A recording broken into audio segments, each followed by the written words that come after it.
कबीर एक छोटे से गांव में रहता था जो उत्तर भारत के हरे भरे और शांतिपूर्ण इलाके में बसा हुआ था। उसकी जिंदगी में कभी कोई बड़ा उथल पुथल नहीं हुआ था।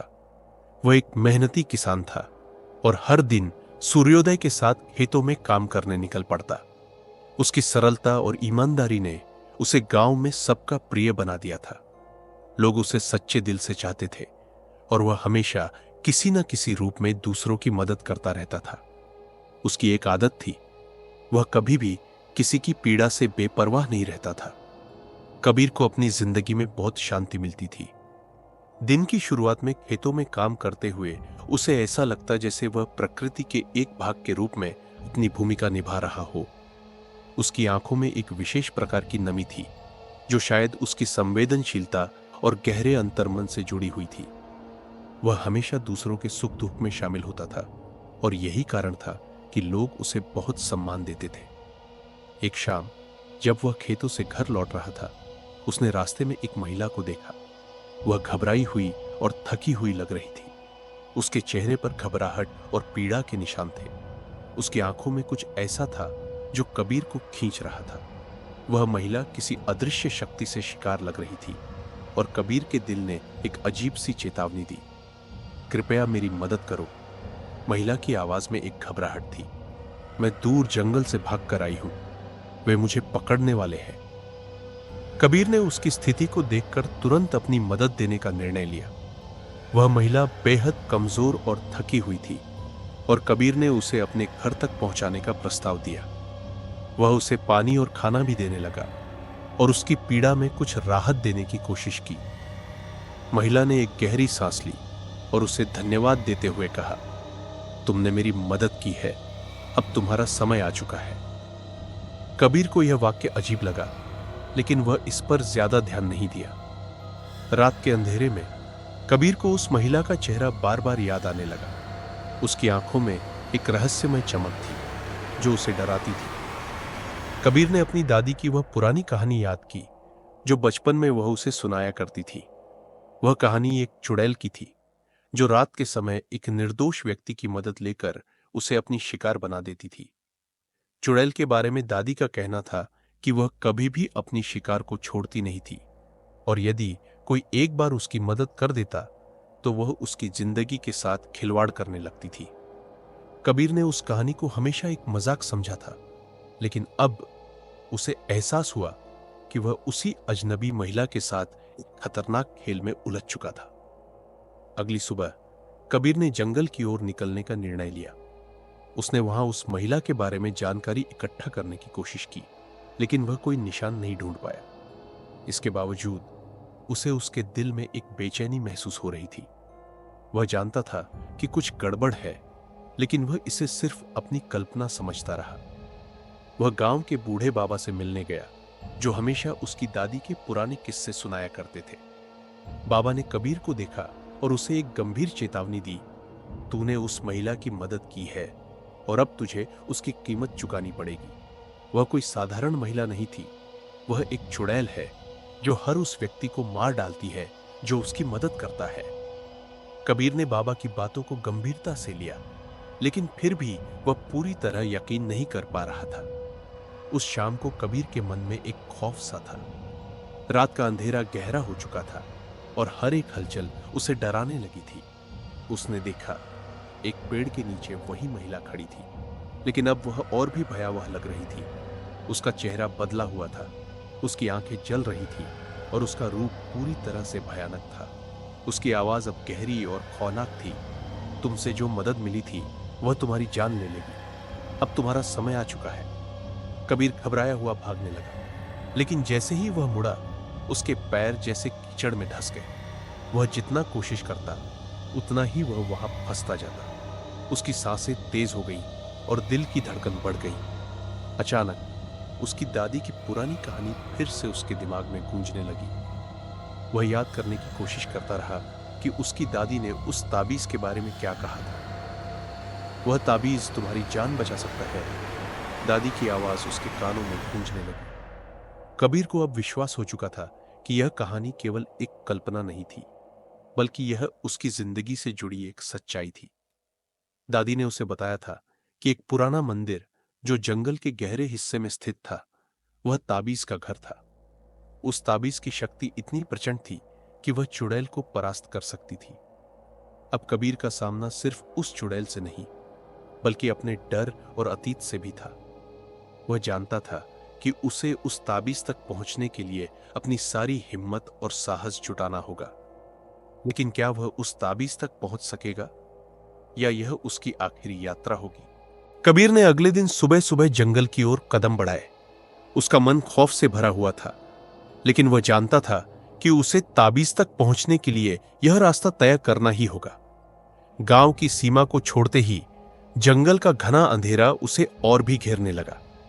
पेड़ों की शाखाएं हवा में झूल रही थीं और हर कदम पर जमीन में एक अजीब सी आवाज आती थी, जैसे कुछ उसकी ओर बढ़ रहा हो। कबीर का दिल तेजी से धड़कने लगा और उसकी सांसें भी तेज हो गईं। लेकिन उसकी आंखों में एक दृढ़ संकल्प था। वह याद करता था अपनी दादी की कहानियां।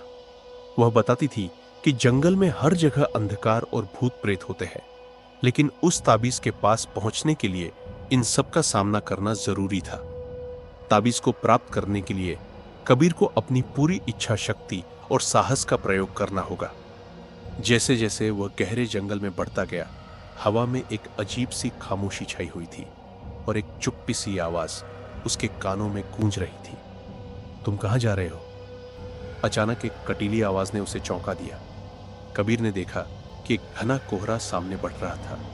उसे अब एहसास हो गया कि यह कोई सामान्य कोहरा नहीं था, बल्कि एक ताकतवर चुड़ैल थी जो उसे रोकने के लिए इस रास्ते पर आई थी। कबीर ने डरते हुए पीछे मुड़ने की कोशिश की, लेकिन उसकी आंखों के सामने उस महिला का भयानक चेहरा आ गया। उसकी आंखें जल रही थी और उसका चेहरा विकृत हो चुका था। तुम नहीं बच सकोगे, चुड़ैल ने काले धुएं में से कहा। तुमने मेरी मदद की थी, अब तुम्हारा खात्मा तय है। कबीर का दिल अब पूरी तरह से डर से भर गया था, लेकिन उसने खुद को संभाला। उसे याद आया कि अगर वह पीछे हटा तो वह कभी उस ताबीज तक नहीं पहुंच सकेगा और उसकी जान खतरे में पड़ जाएगी। अचानक वह महसूस करता है कि उसके शरीर की ताकत गायब होने लगी है। जैसे उसने कदम बढ़ाया, वह हल्का महसूस करने लगा और उसकी आंखों के सामने धुंध छाने लगी। वह घबराया और इधर उधर देखा, लेकिन हर ओर अंधेरा था। जंगल में सन्नाटा था, लेकिन वह जानता था कि वह अकेला नहीं था। उसे ताबीज की याद आई और उसने फिर से कदम बढ़ाए। कबीर ने अपनी सारी हिम्मत जुटाई और ताबीज की खोज में फिर से कदम बढ़ाए। वह जानता था कि चुनौतियां और खतरे अब और बढ़ने वाले थे। जंगल में घना अंधेरा था और उस अंधेरे में वह मानो खुद को खो चुका था। कभी कभी वह अजीब सी आवाजें सुनता, जैसे कहीं से कोई उसके पीछा कर रहा हो। हर एक कदम पर वह चौंक उठता, मानो कुछ या कोई उसे घेरने की कोशिश कर रहा हो। वह रुककर कई बार अपनी दिशा सही करता था, लेकिन फिर भी उस ताबीज का कोई निशान नहीं मिल रहा था। कबीर की उम्मीद धीरे धीरे टूटने लगी। इसी बीच वह एक पुरानी और टूटे फूटे मंदिर के खंडहर के पास पहुंचा। वहां एक पुराना पत्थर का रास्ता था जो भीतर की ओर जाता था। उस रास्ते की ओर बढ़ते हुए उसे महसूस हुआ कि यहां कुछ खास था। मंदिर के अंदर एक गहरी शांति थी और उसकी हड्डियां शिथिल होने लगी।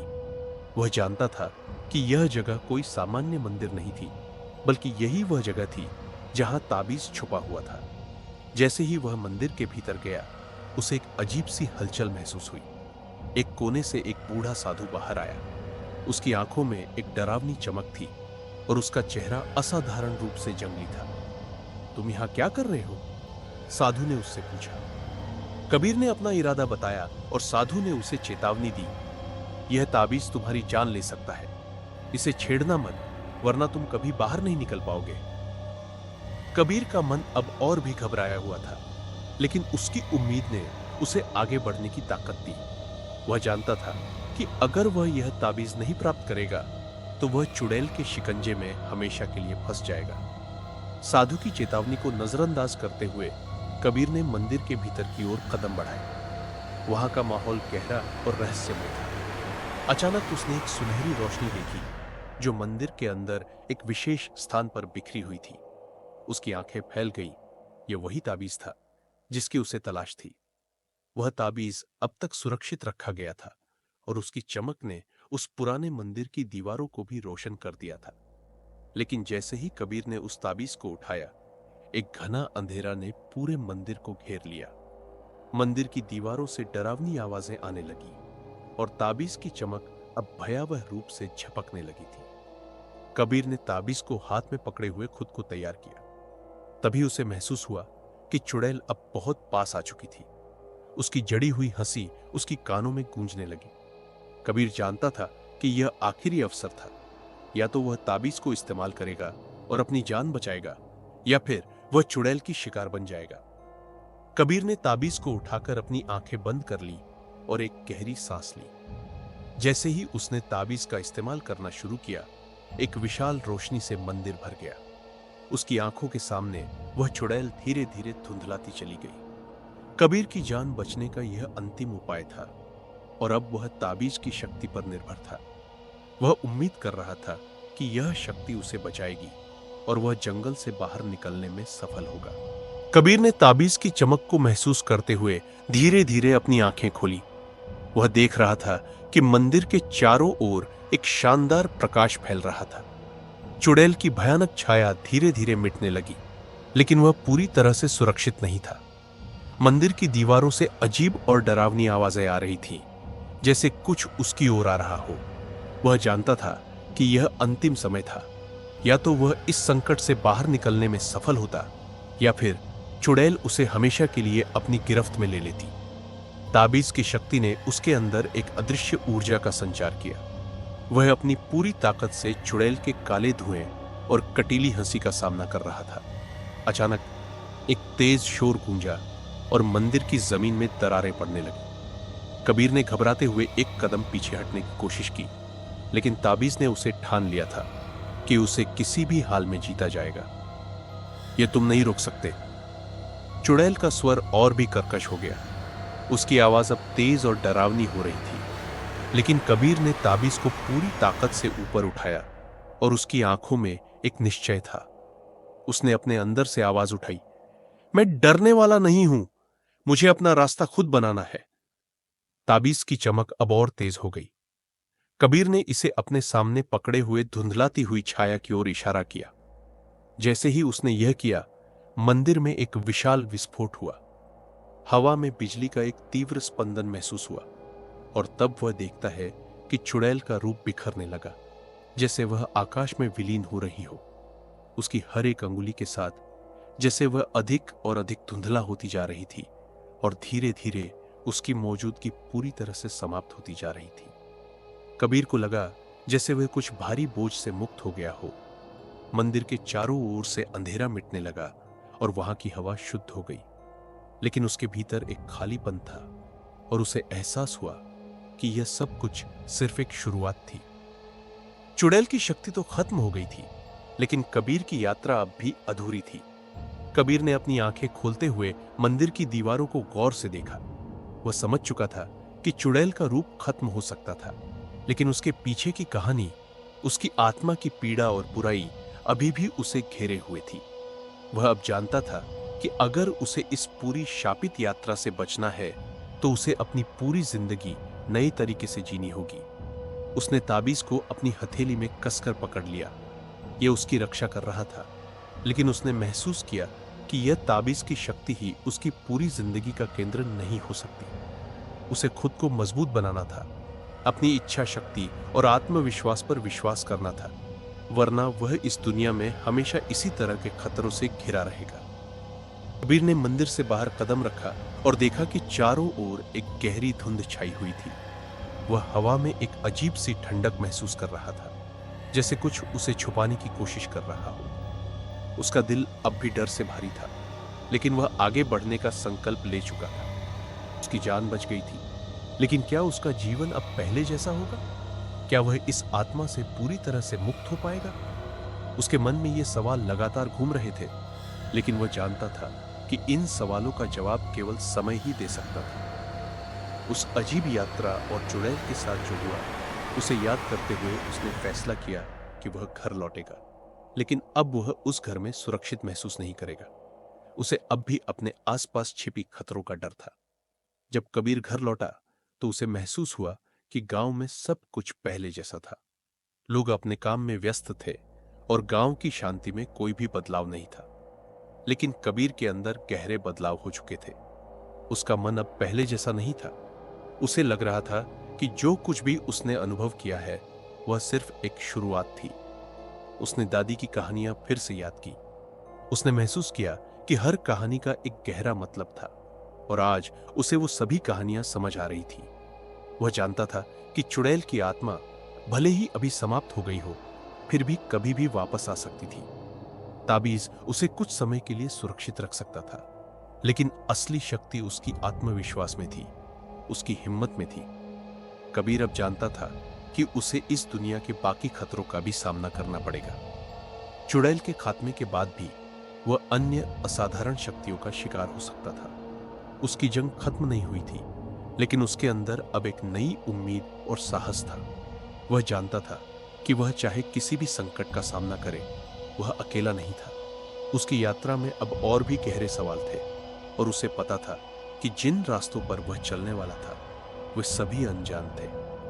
लेकिन एक बात उसने पक्की की थी, इस बार वह किसी भी डर को खुद पर हावी नहीं होने देगा।